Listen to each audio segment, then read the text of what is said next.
Opinions, viewpoints, and beliefs presented on this program do not necessarily reflect those of the management, the affiliates and broadcast partners, or the sponsors. Listener discretion is advised. Scarefest Radio, the radio you can see.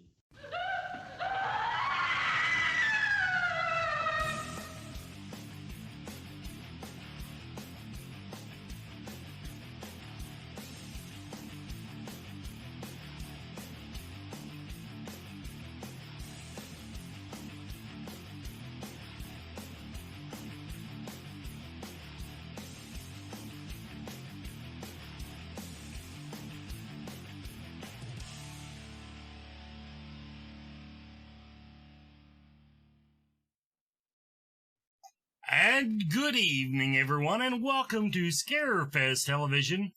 I'm the host of this little debacle we put on every week, Wes Forsyth, and the original broadcast date is May 6, 2022. Happy Mother's Day weekend, everybody. Derby can go screw itself. I don't care about that. But, happy Mother's Day. Tonight we have the council meeting, our monthly little get-together with Brandon and Adrian, where we talk about the crap that's going on behind the scenes at the Scarefest. And, so that's pretty much, I need to turn my background on that. So, like, otherwise just big echo. Anyway, the point is, we're back from Texas. That's where we were last week. We're back. A few more planes than we meant to take, in the case of me and Brandon. But, anyway. So what are we talking about tonight, Brandon? Well, I think I'd like to talk about our little excursion a little bit, I think.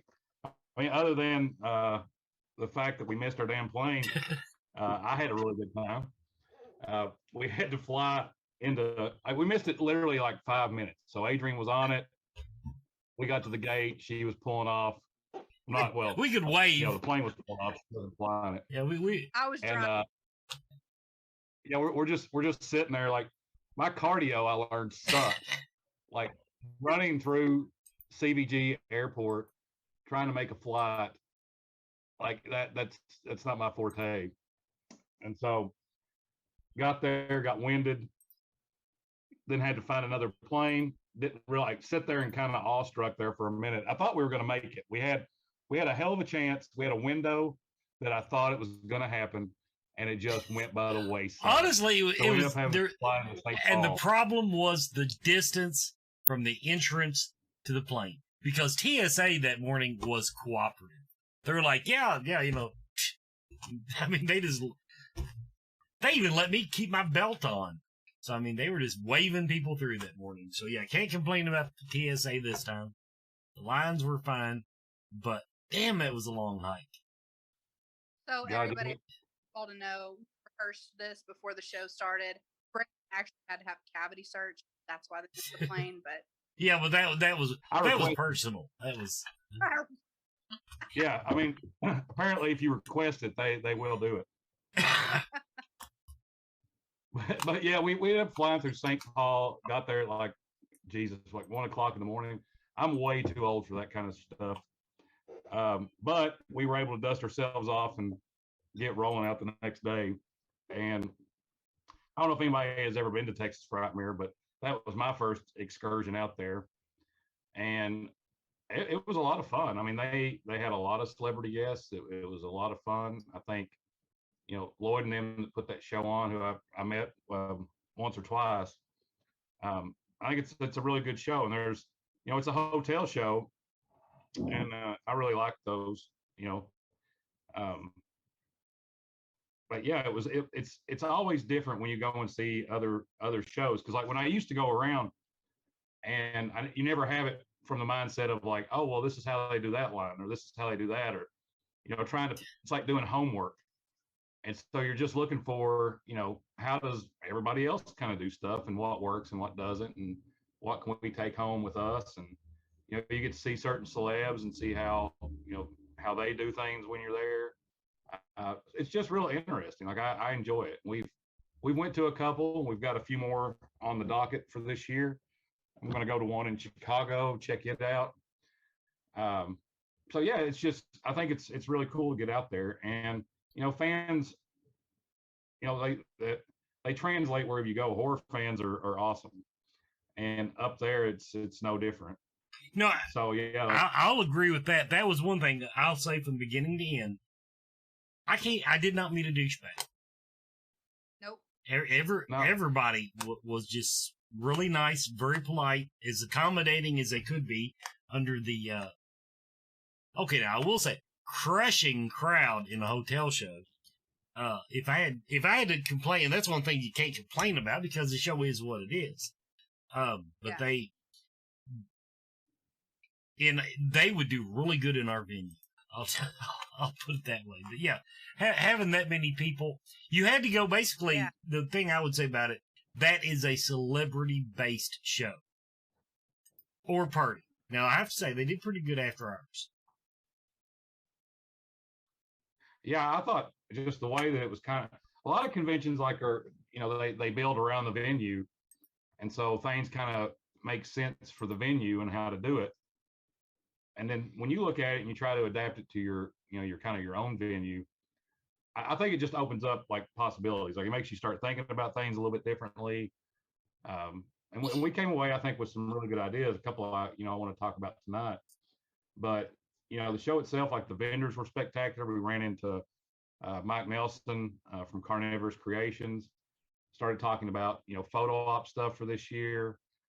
Which I'll talk about that in a little bit, because I think we came up with some really good ideas, and so it's working. You go out, you have fun, you meet a lot of cool people, and like Wes said, I've never met a jerk at a horror show. I've ran into them at Comic Cons here and there, but I've never ran into them at a horror show. Now, one of the things that they did up there that I thought was really cool, and something that we talked about a lot that weekend, was they actually have like a staging area. And if you guys came to Scarefest last year, you'll know what I'm talking about. So like there's a common area where, they start scanning tickets and people can go through and you can kind of enter, and they've got like, places to grab something to drink, places to eat.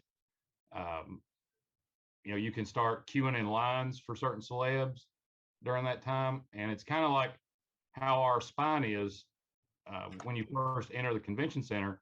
You've got this wide open kind of space where the main hallway is that we had to share last year, and we don't have to share that this year. So instead of like having these big, huge long lines, like last year it wrapped around the building, we started talking about the possibility of being able to scan tickets earlier, have people come in, have stuff set up in outside the con floor. And it was just, I think that really kind of made sense. Like, they had it so your VIPs could enter the floor and they could line up in whatever queues they wanted to as VIPs, early admittance. And then the general admission folks were able to start lining up, like outside. So people that, were worried about not being able to get an autograph or, lines cutting off, things like that. It gave those folks an opportunity to get in earlier and kind of queue up in line. So I thought it was really cool. They had some really cool stuff after hours. Yeah, just all around, like I thought it was really cool. The thing that I was really stoked about was some of their photo op stuff, which we've talked about doing, like having cars and different sets and things like that. One of the things that we had talked to Mike about and had a long meeting, that weekend, was what we're going to do with these group photo ops. What are we going to do with like Robert's photo ops and stuff like that? And I don't know if folks have seen it, but I think, times they change, and getting your photo in front of like a blue or black or red curtain, really it's kind of antiquated a little bit. Like I think people want a little bit more. So me and Mike, like, we started talking about building up scenes and stuff from like church and Dream Master. So like the big stained glass window where Alice and Freddie, have their final showdown. And so having that as the photo op background for that. We talked about, what would we do if we were going to do a Kane and Robert photo op? Like, what would that look like? And what scene from the movie would we use for that? You guys may remember, Mike was the guy that put together all the Killer Clowns from Outer Space stuff last year. you know, the screen accurate costumes, like the props and things like that. And that was probably one of my favorite photo ops. He also did a lot of the sets for Whorehound this year. And so we're not only going to have those photo backgrounds and, you know, for folks to be able to have like a memorable photo, you know, something that's not seen everywhere. You know, Mike is gracious enough to bring down some stuff for folks to have take their photos around the con floor. So we had like the Stranger Things set up last year. You know, that'll be back this year. I'm adding a Demogorgon to it. So I think that's kind of cool. But Mike's going to bring down some stuff that he's made that I think will be really cool. You know, Return of the Living Dead photo op, like having the barrels and some of the background from that. It's just kind of cool to like start thinking about those things and seeing what Mike can come up with. So he's going to be working on those the next little bit, and we'll have some photos to share and some things like that, so everybody can kind of get a better idea. But I'm really excited about that prospect of it. You know, apart from that, you know, having some Texas barbecue, that was my other favorite thing from that trip, and getting on the flight back. Shut up. That barbecue is to die for. Like, I would go back to Texas just to have that prime rib again. Like, hands down, that would be worth it to me to go back to Texas just for that. It haunts my dreams. Yeah, it's a whole different experience. No baked beans, like from Kentucky, like that blew my friggin' mind. Did you try those soup beans that were by the drink fountain that had like the jalapenos and stuff in it? No, I was too busy taking in the protein. I know, me too. I got some for Mike, but I didn't get to try it. Yeah, that was secondary to me. Yeah, after you polish off 5 pounds of beef and pork, that's usually my limit too. Yeah, you're not lying about that. As far as I'd love although you know what? Now I didn't try but one of the sauces. I should have tried the other barbecue sauce. But there were two? Yeah, there were two. There was one right by the thing, but then you went down a little farther and there was something like they're patented, but they didn't have it in the same spot. I thought that was just the same thing. Like, hey, in case you missed it, here's some barbecue sauce. It was a different color. If you look closely, it was a different. It was like it looked thinner. I don't know. But my thing is, I thought the meat was all outstanding. It was all wonderful. But I gotta say, the side dishes were like the leftovers from the Baptist picnic. Oh, shut up, I had dishes, and Brandon made the best comment of the whole night. We're talking about the barbecue sauce, and he said, "I need." He's like, "Man, I wish I could take some of this back on the plane with me." And he's like, "We need to get 32 travel size shampoo bottles right now so we can get some of this back home." I kept envisioning myself like if I did that and they stopped me, what are they going to think when I start chugging 30 bottles of barbecue sauce because I don't want to pour it out? And then what would that flight be like after chugging 30 bottles of barbecue sauce?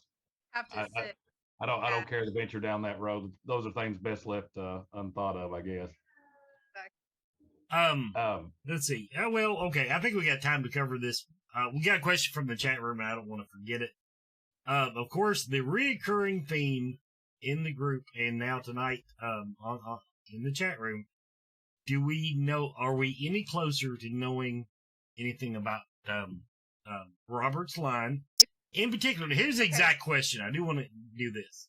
Okay. Someone I know wants to ask, since line skips can't be used on Robert, could a special rate be negotiated for VIPs? The answer to that's no, but go ahead. No. Jake sent me that in a text because Jake is in Facebook jail. Yeah. And after we come back from commercial break, I'm going to talk quite a bit extensively about Robert, but the easy answer to that question is no. Okay. Well, I'll tell you what, we're at a good stopping point then. Let's load up commercial number 1. We'll be right back, everybody, with more Scarefest TV and the Council. Everyone is talking about CBD oil, and it seems like almost everyone is using it. The research is ongoing, but the apparent health benefits are overwhelming. If you're going to use CBD products, though, what brand should you buy? First, find out where the hemp was grown. Imports are flooding the market. How potent is it? Look for a brand that plainly states its concentration on the label. And look for full spectrum CBD. This means the oil contains CBD and all the other cannabinoids, terpenes, and nutrients that are found in the entire cannabis plant. Look for Blue Leaf CBD Oil. Blue Leaf Naturals is a Kentucky proud company. They use only Kentucky-grown hemp, supporting Kentucky farmers and businesses. Visit their website at blueleafcbd.com now and use the code SMILE at checkout for free shipping.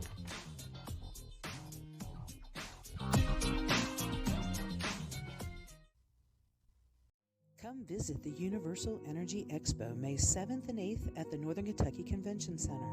Meet special guests, TikTok celebrity Madam Adam, published author Patty Wigington, psychic mediums the Connor sisters, and paranormal investigator Spirit Mechanics. Over 100 readers, healers, and vendors. Admission also includes door prizes and all workshops. The Universal Energy Expo. Come curious, leave enlightened.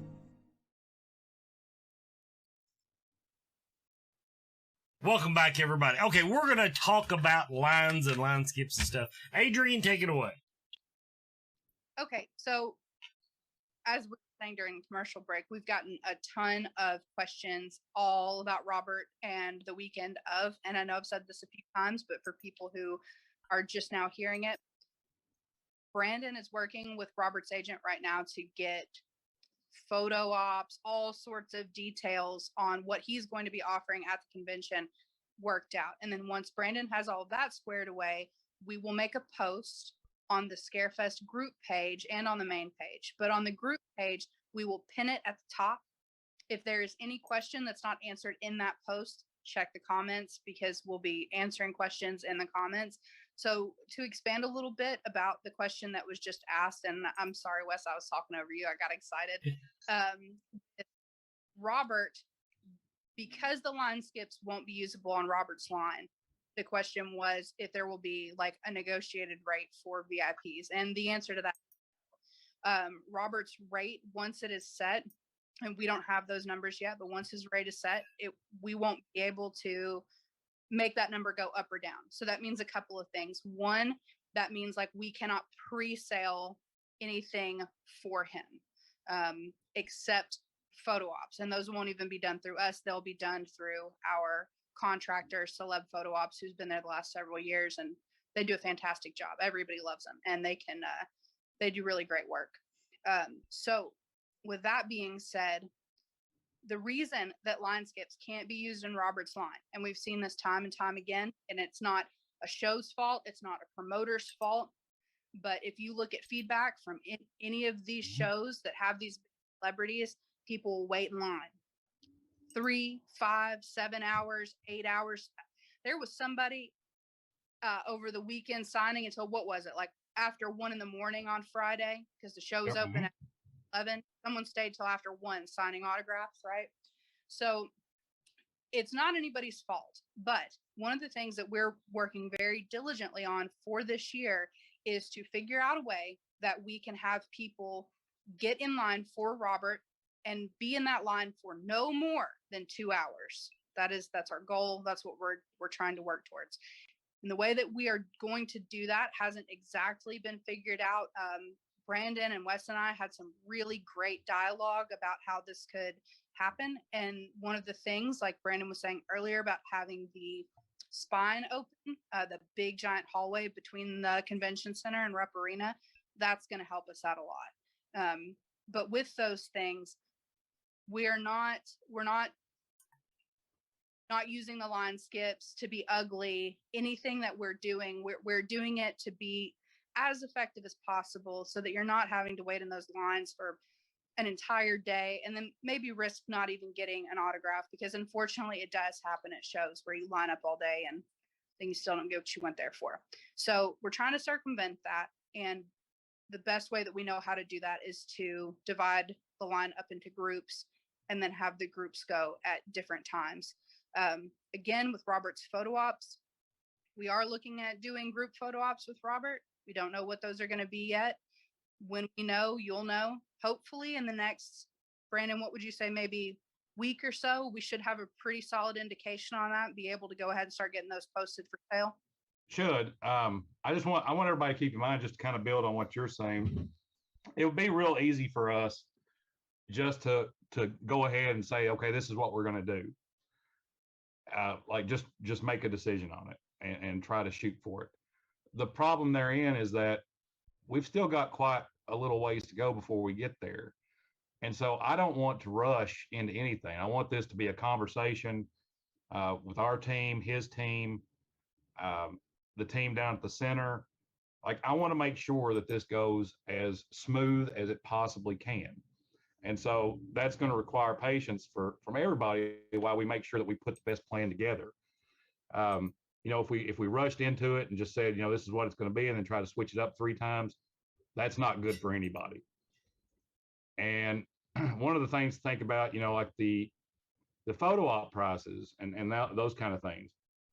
So like when you start, when you're looking at closing on deals and contracts and agreements and stuff like that, photo ops are kind of the same thing. Like, you start talking about prices, you start talking about other people, and it's a lot of go back and forth. It's having to make sure that everything pans out. So all that takes a little bit of time. And one thing I do want to mention, and this is something I've kind of gone back and forth on, and I think it's food for thought.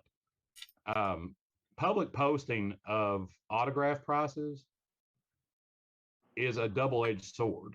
It is. And if you ever see the promoter side of it, you'll let me explain it. So what happens is that if I go online, and we did this last year, and because people asked for it, and this year I'm really considering going a different route, but you start posting those prices and people start looking at them, and they use it, kind of like cost comparison. Yep. So someone that may charge $40 for an autograph will go on there and look and see what the price differences are, and it may go up to 50 or 60. And so you've got to be really careful with that. Now, Robert's autograph prices, I mean, he's been to a lot of shows, and those things are out there. You can very easily go to his website and see what those prices look like as far as autograph signatures go. What we thought about doing this year, and what I'm really heavily leaning on, is sending those out in newsletter format to current ticket holders, so that we're not making a public post on it, or it's not public domain. And that way everyone's able to plan. If there's any updates, then we send it out in email blast. And I think that's, in all honesty, like I like that just about better than anything. So it gives you guys an idea of how to plan.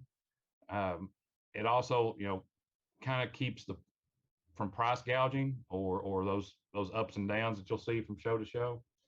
So that's really what I would really like to do at this point. As far as the line building and stuff like that, I think we've got some really good ideas about it. But like I said, I do not want to charge into anything. No, and I think everybody's been extremely patient in that, and I do appreciate it.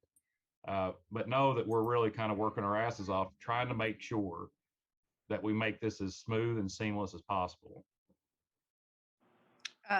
And in addition to that, there's another thing that I would like to say. Most of the folks that are watching live on here, or that will come back and watch, a lot of you all are on the group. You're on there a lot, and you all can answer questions sometimes before we do, and that's very much appreciated. I've gotten so many messages recently from brand new people that have never been to a con before, ever, no con. And they're like, we want to come to the show. I don't know how this works or how this works. I've been seeing so much great feedback on our page from you all about, oh, well, make sure you do this and plan for this, and, bring a snack if you're going to be in a line for a while.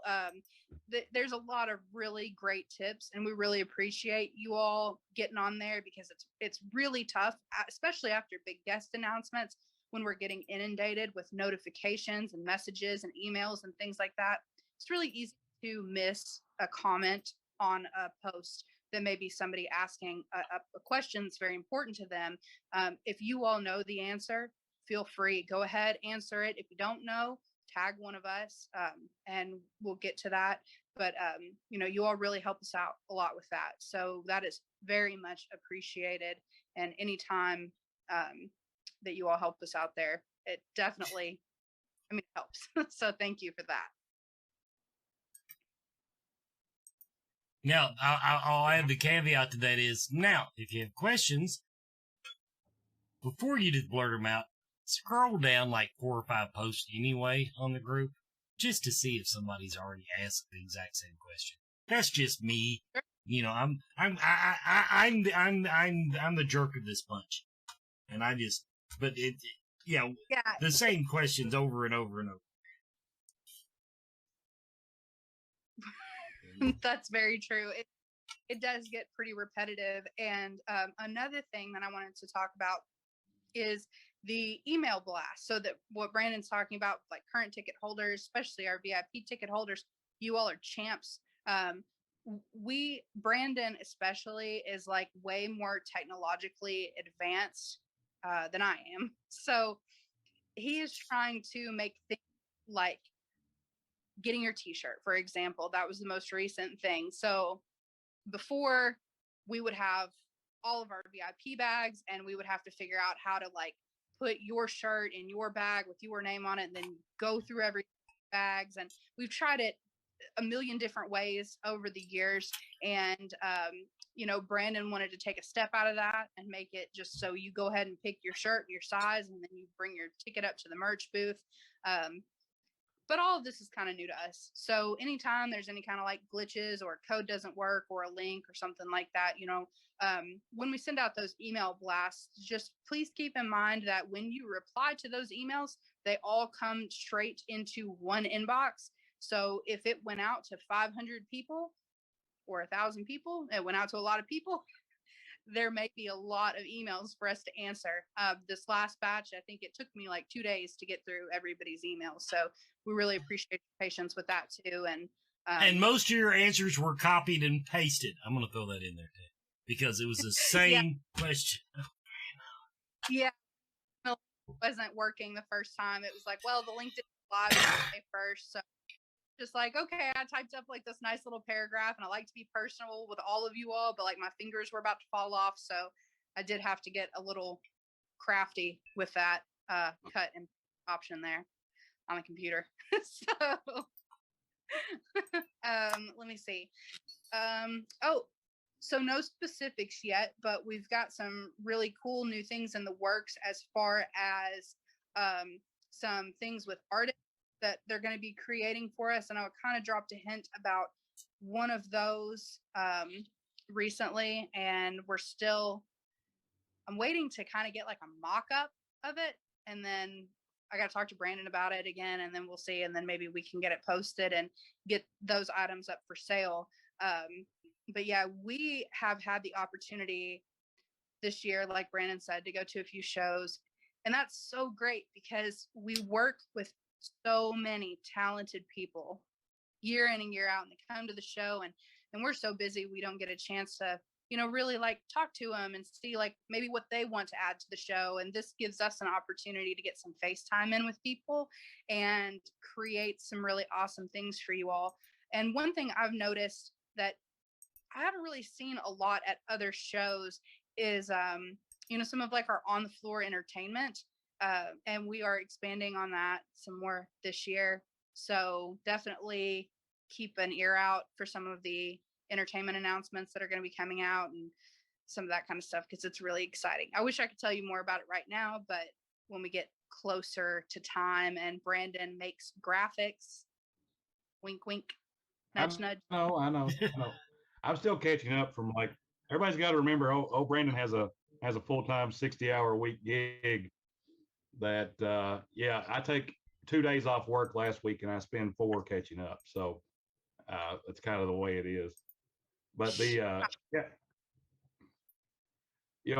what you were saying though about the email blast, like one thing I want to make sure, and we need to post this out there, is that if you purchase tickets for someone else, or like, so you bought your ticket and then someone else's, then it's under one email.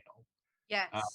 So, if you can share those to someone that you may have purchased a ticket for, like if you bought one for, your spouse or whatever, or you can reply back to that and have us add an email onto it, which is fine. We're more than happy to do that. The email blast that we went out, so we sent out the first one, to try and get people, like the early guest announcement that we did, like all the VIPs got that email. And the shirt stuff was actually, I think, in essence, I think it's a good concept because it's great. We're doing 3 shirts this year, and they're posted on the add-ons on the ticket page. And so what we wanted to do was, have the VIPs and folks go in and be able to pick out which one of those 3 they want, and make sure that we have the size available so they can go anywhere. And all 3 of those shirts are really awesome. So I'm excited about them. Brandon, when do our early bird ticket prices end?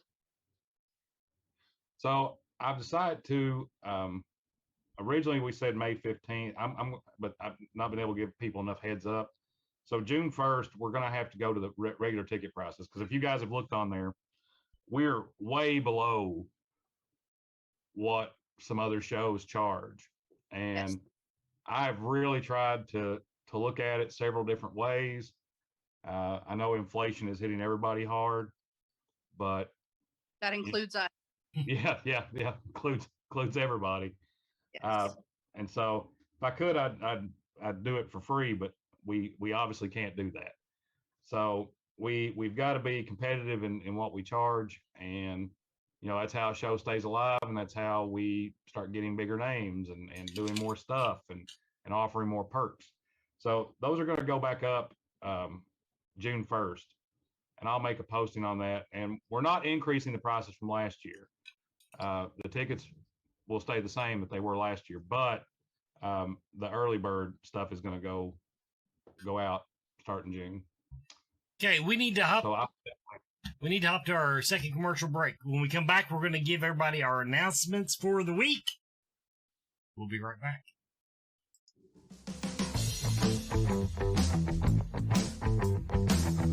Spirit Mechanics is here to help. Their background includes many different specialties across the metaphysical spectrum, including alchemy, shamanism, Celtic witchcraft, angelic magic, astral travel, and more. With over 30 years combined experience in the group, you can be confident in their ability to help. If there is a question you have that you cannot answer, they will do their best to assist you.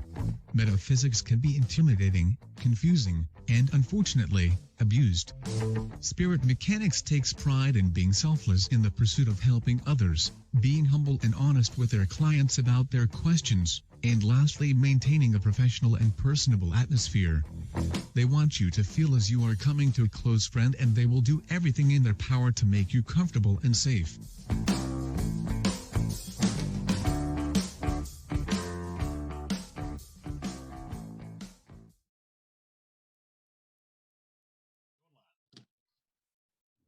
And our first announcement for Scarefest 2022 of the evening, the Booth brothers are coming back. And, of course, Christopher St. Booth and Philip Adrian Booth, of a whole bunch of films. I'm just not even going to go start listing here. The Unseen, Best of the Booth brothers. There, that covers all of them. They're Scarefest fixtures. Everybody loves them. They will be at the Scarefest this year. We wanted to get them announced. And go ahead. We wanted to reiterate that Ghost Hunters Taps returns. The core cast is booked for Scarefest 2022. Steve Gonzalez, Jason Halls, Dave Tango, Sherry De Benedetti. Gosh, I hope I didn't butcher her name. Although that's not the picture I saw. One thing, that one's okay. But I was looking at some of their promo pictures, and their promo pictures for that show are like if you want to have a perfect example of not knowing what to do with your hands in a photograph. That's amazing. Steve has his like the your grandfather getting ready to reach in his pocket to get a clock. Jason's got his hands on his hips. Sherry's just got her dangling at the side, and Kango has his in his, well, one in the pocket, the other one I'm not even sure what he's doing. But anyway, I'm just saying, I felt that needed to be mentioned. But yes, Ghost Hunters. And we do have more before you even go on the Facebook and start. Yes, we have more paranormal announcements. We're banging some stuff out, but this is not the end of it. But they are coming. Now, we are still taking staff applications. I know because I saw some come through today.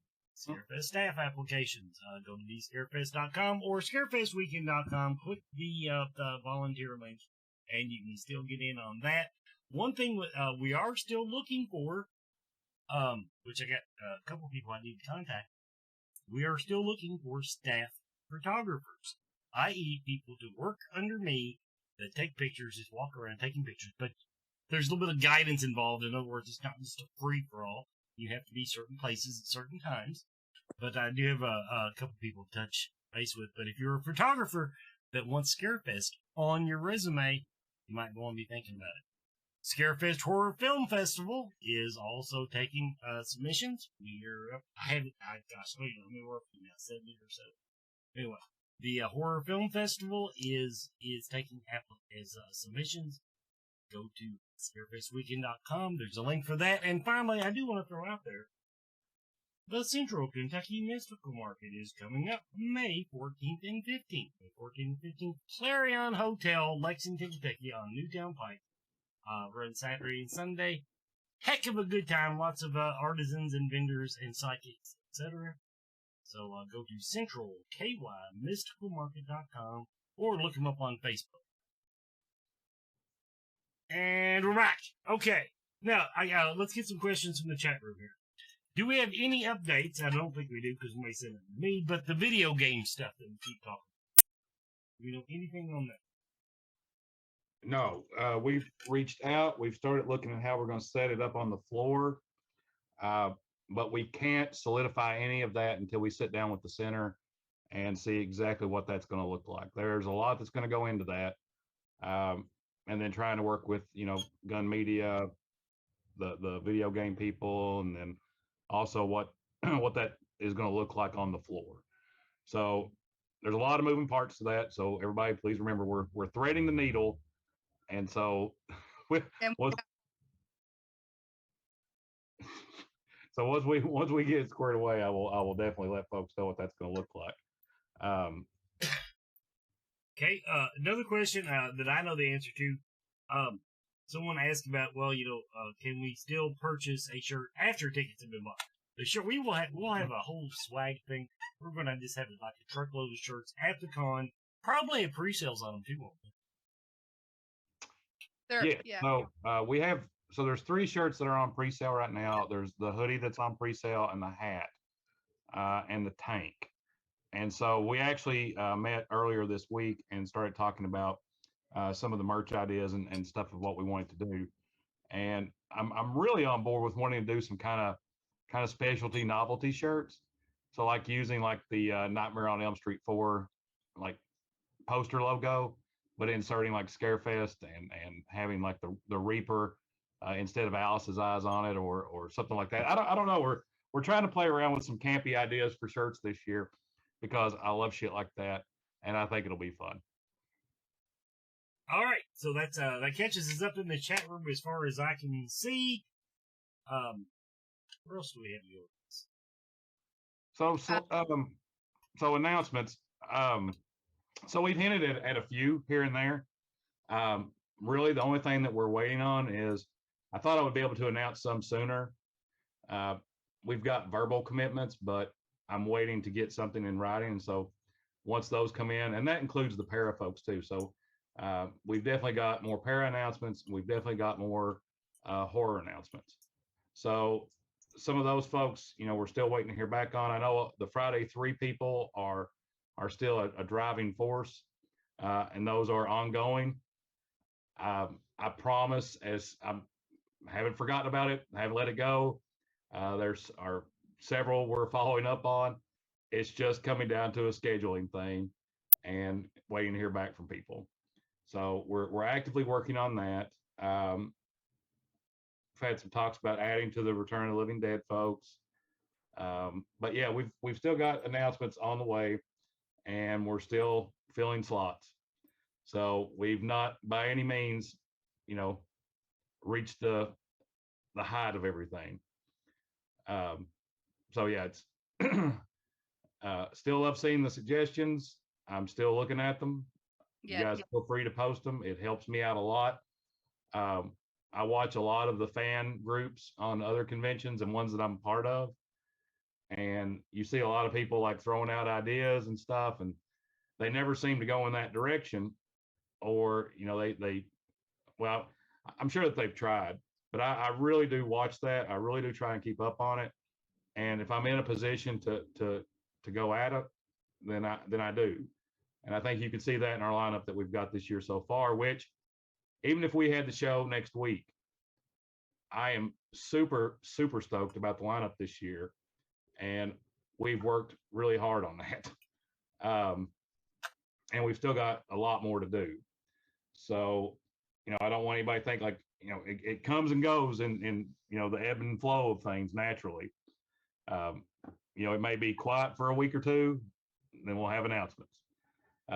So yeah, just everybody keep that in mind. We have not we've not clocked out on that. Yeah, and another thing for everybody to keep in mind too, as far as like guest suggestions and announcements, like Brandon said, we really do rely very heavily on seeing what you all want to see at the show. We're not just like, oh, let's, I think normally every year we'll be like, okay, this is like the one that I'd really like to try to get, that we may like really want to see or have at the show. But one thing to keep in mind when you all are giving us those is we set the tone isn't really the right word, but like the lineup, kind of where we want things to go. There are a million factors that go into this. It's not just like, okay, we're going to get this person. Like when you approach a rep, you're like, we want this person. And then they may be like, okay, you can have that person. Here's 6 more that you're going to take with them. And you're just like, yes, but also that being said, we kind of already know the direction that we're going. Like we have a gist of things before the show even happens for the next year. So a lot of your suggestions and questions and things like we can't say anything, but we may already have something in the works for 23 or even 24. We've got some people tentatively, in verbal agreements for 24. So just because it doesn't happen like this week or even this show, like we are working on it and we will get there. We're gonna get everybody in the whole universe eventually, I'm sure.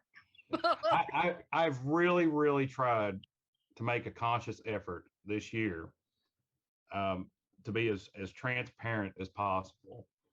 Like, so, putting it out there. If I'm talking to folks, if I'm not talking to folks, if I think it'll work, if I don't think it'll work, I've tried to be very honest about that and answering folks here and there. If it's something that there's no better feeling, and this is true from a promoter stand. When you go through like some of the chats and you see people talking about someone that you're already working on, or that that you're going to be able to announce, but you can't yet. Yeah. It is single-handedly one of my favorite things about owning the show. It's really cool. Like somebody makes a post like, oh my God, we really need to get this person. And I'm like, oh yeah, I think we can do that. I try to throw out hints and things like that on what we're doing. Because like Adrian said, like I can't just come out and blast it. But I really do want to stress that, I listen to folks. I mean, this is a show, for fans, and I'm a fan. And so I really enjoy that. And, the conversations that we have at like Scarefest 13 leak over into 14. Yes. So we, I don't try to go rogue on these. I try to listen to folks. Well, so. And if there is any testament to that at all, it's karaoke.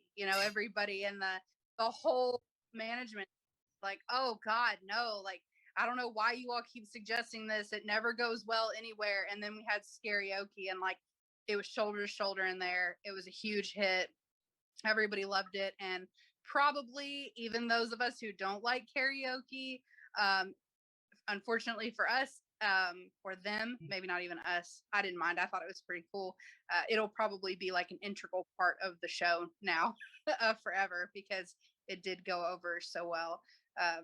So Oh yeah, yeah, you can't back that kind of stuff out. Like that was Yeah. that was one thing that I heard from like every VIP I think that I ran into at the hotel or on the floor. Everybody talking about karaoke. So that was really cool. Exactly. And again, I know we're kind of bouncing around here. We have so much information like that we want to talk about, and some things like we just can't talk about yet.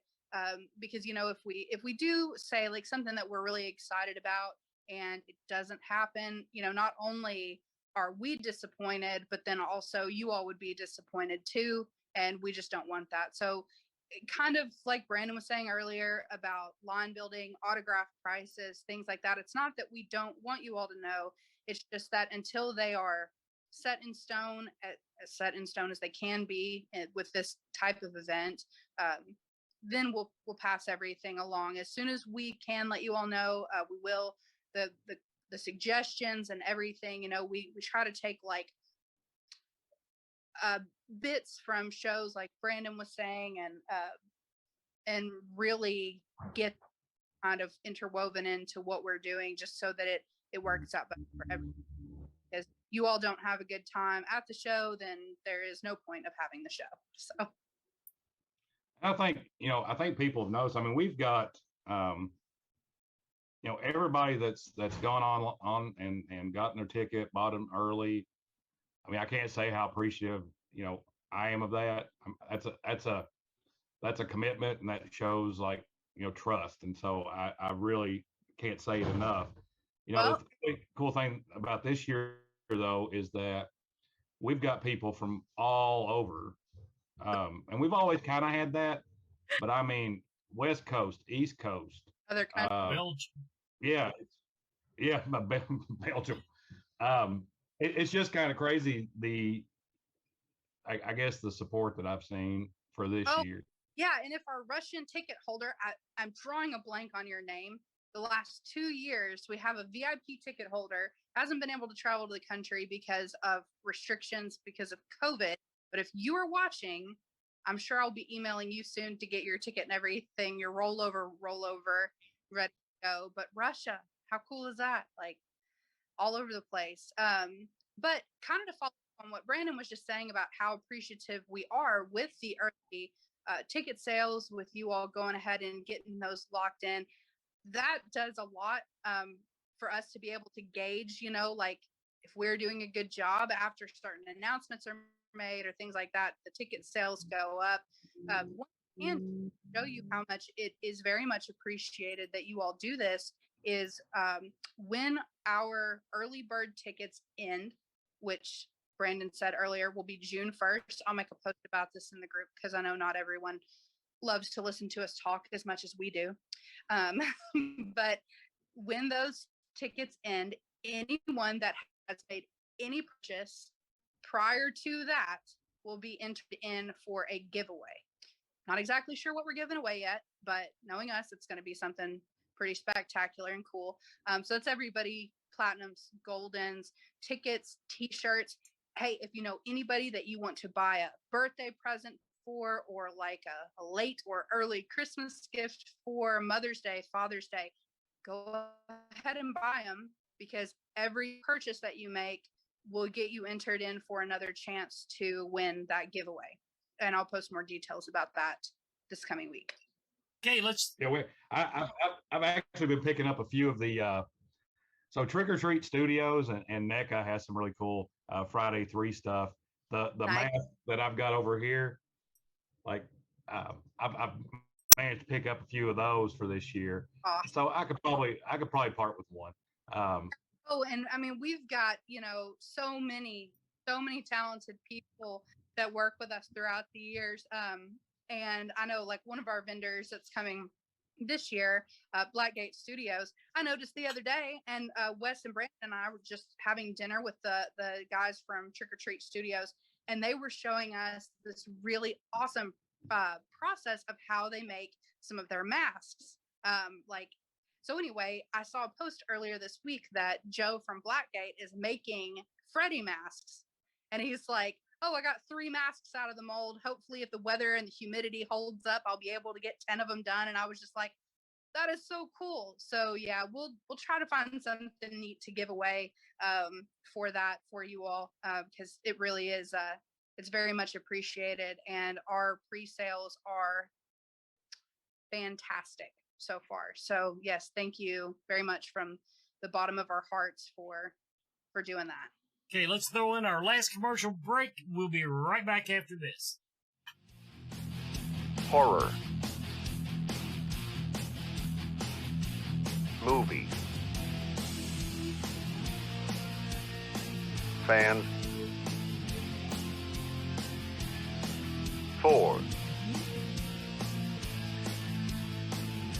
Life. On Facebook. Find us. 4 watch parties.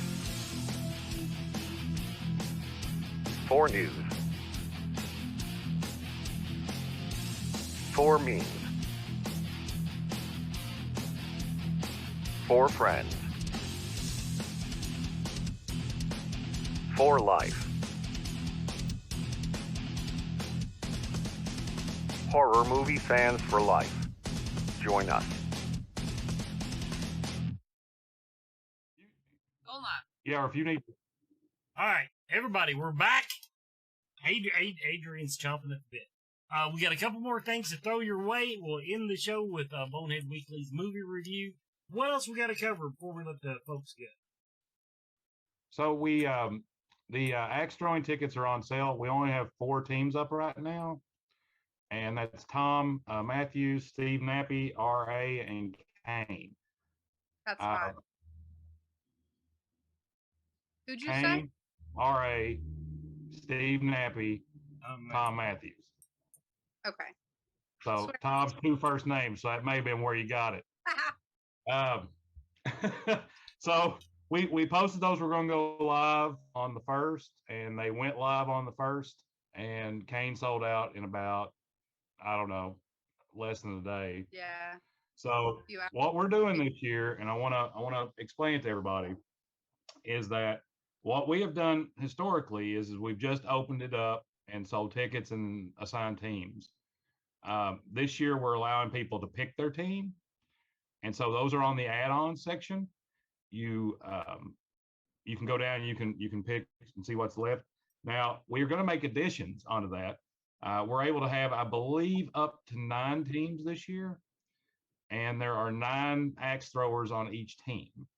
So we're going to be adding some celebrities. If you're allowed to switch. If we add somebody that you would like to be on their team, then we can switch. That's one thing to keep in mind. Those are up there. We'll make those announcements. The axe throwing stuff is super cool.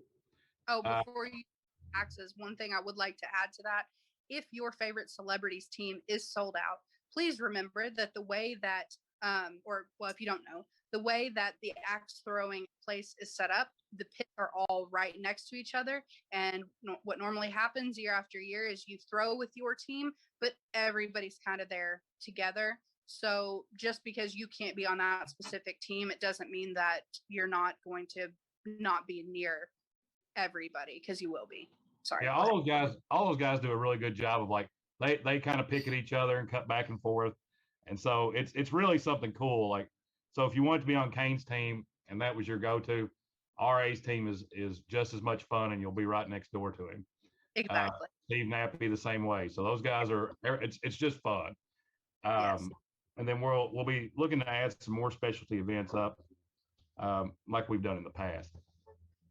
The last thing that I want to kind of talk about, and the other good thing about going around the shows, is getting to meet the vendors.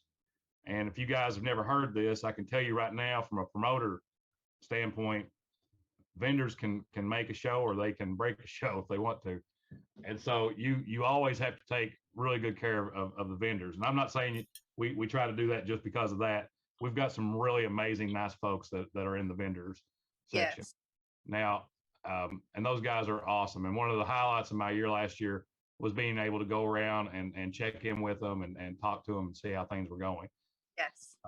Now, one thing I can say, this year vendor booths are going to sell out.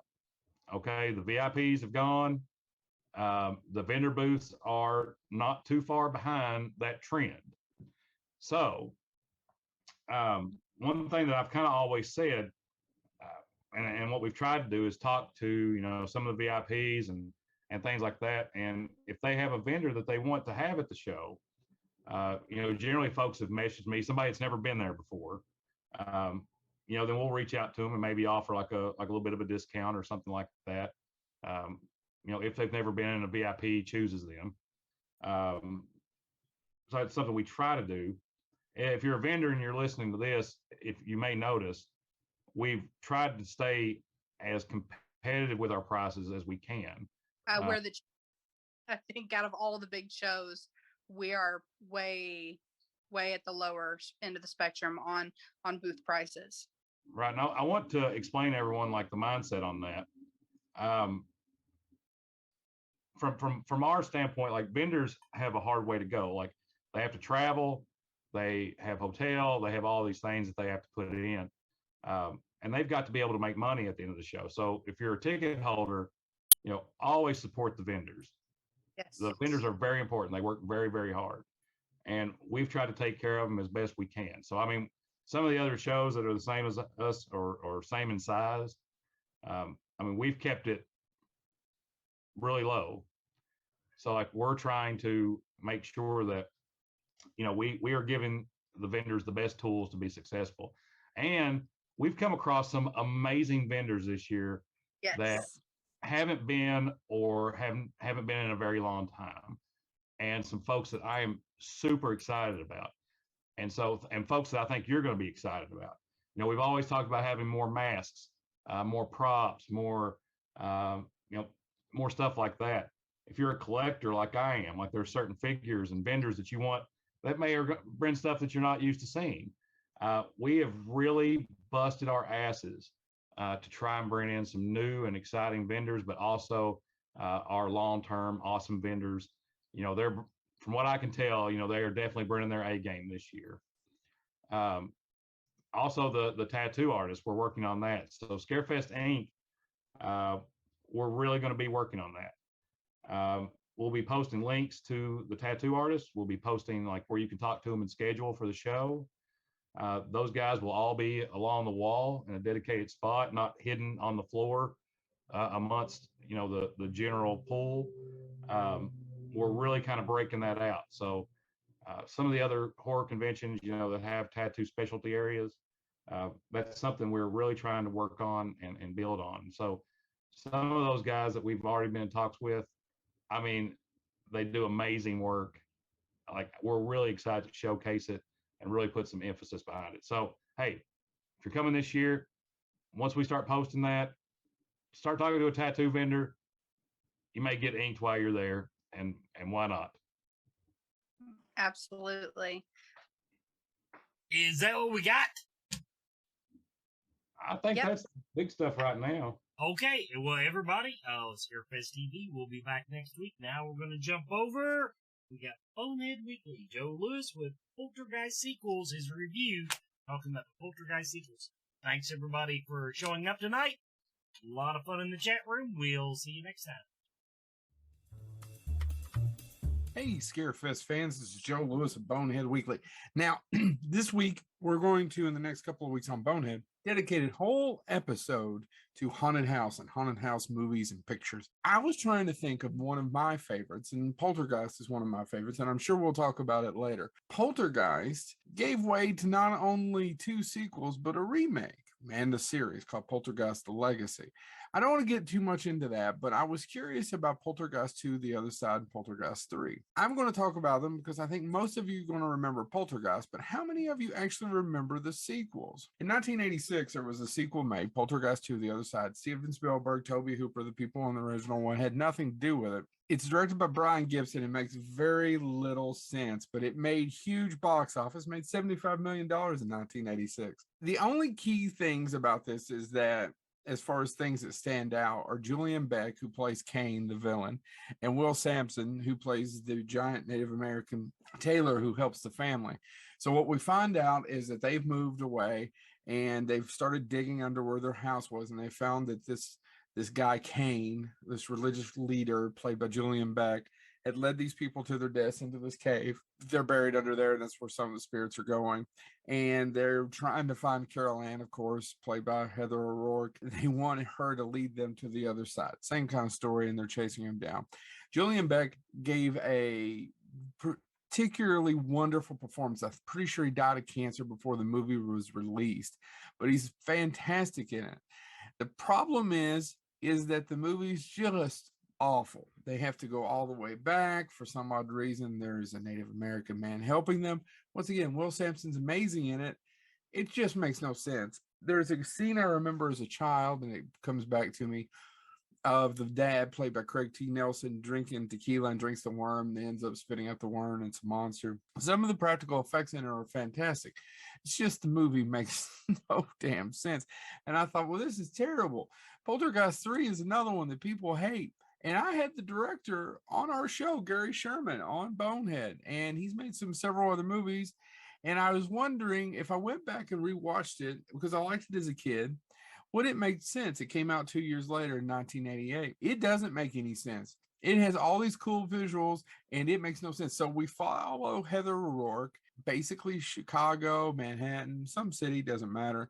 And she's living with her aunt and uncle, and they've just built this new giant building, and the ghosts have followed them there because she's remembering them, and it's the ghost of Kane, but Julian Beck died, so they have a stand-in who looks terrible. They want Carol Ann once again to take them across to the other side. The movie doesn't work. It's got Nancy Allen, Tom Skerritt, Lara Flynn Boyle, one of her first roles. They bring back Zelda Rubinstein, who's Tangina. Heather O'Rourke tragically died before finishing the making of the movie. You can watch Bonehead where I talked to Gary Sherman about a little bit of it. He doesn't like talking about it as much, and I understand why. He got into it, but it makes no sense. The only good thing about the movie, other than some of the visuals, other than a few of the special effects, is the mirror work. In fact, he's been traveling around, Gary Sherman, the director, talking about at film schools some of the mirror work. It has some of the most inventive mirror work. If you don't remember it, like you're looking in a mirror, flips here, and the people are walking and doing something different. There's a lot of good work in it. But Poltergeist 2 and Poltergeist 3, if you don't remember them, they still suck. Should you watch them? If you're into Poltergeist, I don't know why. I just wanted to talk about Poltergeist. And I don't even want to talk about the remake because it was absolutely pointless, even though it has a really great cast. So Poltergeist 2 and Poltergeist 3, they're both trash. This has been Joe Lewis, Bonehead Weekly.